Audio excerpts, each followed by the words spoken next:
सन 1875 में चलकड़ के एक निर्धन परिवार में एक शिशु का जन्म हुआ। बृहस्पतिवार को जन्म लेने के कारण इस बच्चे का नाम बिरसा रखा गया। किसे पता था कि एक दिन ये बालक जंगलों में रहने वाले समाज को उनके गौरव की याद दिलाने वाला बिरसा मुंडा बनेगा। बिरसा, बिरसा, कहाँ है रे तू? माँ, मैं इधर हूँ। तू फिर से अकेला जंगल में गया था? कहीं कोई बाघ भालू उठा ले जाता तो? माँ, तू फिक्र मत कर, ये जंगल मेरा दोस्त है, इसके सभी जानवर मेरे भाई। बिरसा पढ़ाई में तेज था और ये देखकर उसका दाखिला मिशनरी स्कूल में करवा दिया गया, लेकिन वहाँ पढ़ने के लिए उसको जबरन धर्म परिवर्तन करना पड़ा। बिरसा, यीशु के सिवाय कोई भगवान नहीं है।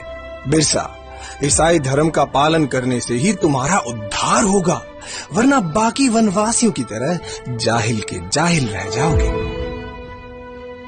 जैसे जैसे बिरसा बड़ा होने लगा, वो अंग्रेजों के अत्याचारों से परिचित हुआ और समझ गया कि अंग्रेज उनसे उनके जंगल छीनना चाहते हैं और ईसाई पादरी जंगल में रहने वाले सभी हिंदुओं को ईसाई बनाना चाहते हैं। आपको हमारी मदद करनी होगी ताकि हम जबरन सभी आदिवासियों को ईसाई बना सकें। ये सब देख बिरसा ने ईसाई धर्म को त्याग दिया। हम आदिकाल से इन जंगलों में वास करते आए हैं, ये जंगल हमारे हैं। धर्म परिवर्तित करके अंग्रेज हमसे हमारे जंगल नहीं छीन सकते। भाइयों, अंग्रेजों के सामने मत झुको, आत्मसम्मान के लिए खड़े हो। बिरसा के अनुयायी गांव-गांव में जाकर बिरसा की इस शिक्षा का प्रचार करने लगे। उसके कहने से वनवासियों ने अंग्रेजों को लगान देना बंद कर दिया। ये सब देख अंग्रेजी हुकूमत तिलमिला गई और उन्होंने बगावत भड़काने के जुर्म के लिए बिरसा को 2.5 साल की कठोर कारावास की सजा सुनाई। लेकिन बिरसा का आंदोलन अब रुकने वाला नहीं था। न वनवासियों ने लगान दिया, न बेगारी की।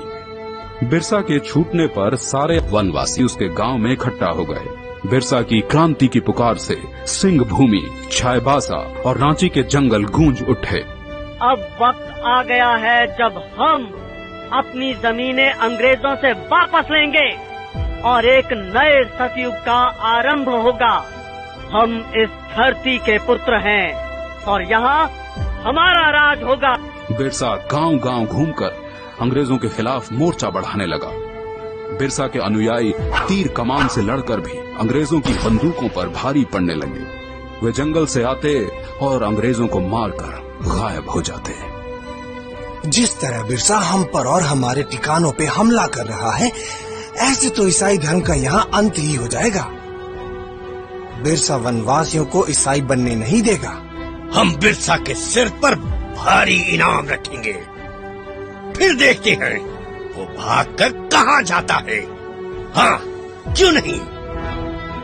रुपयों के लालच से भी किसी वनवासी ने बिरसा से गद्दारी नहीं की और अंग्रेजों को एक के बाद एक हार का सामना करना पड़ा।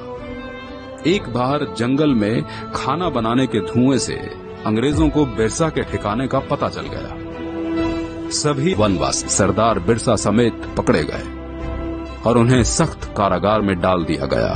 बिरसा की कमर और पैरों में लोहे की बेड़ियां डाल उसे एक छोटी सी कोठरी में बंद कर दिया गया। अंग्रेजों ने उसके खाने में आर्सेनिक नाम का जहर डालकर उसे मरवा डाला और दुनिया को ये बताया कि वो हैजे से मर गया। मात्र 25 वर्ष की आयु में बिरसा अपने धर्म और देश की रक्षा के लिए शहीद हो गया। 25 साल में इतना कुछ करने वाला कोई आम इंसान नहीं हो सकता और यही कारण है कि बिरसा मुंडा को भगवान का अवतार माना जाता है।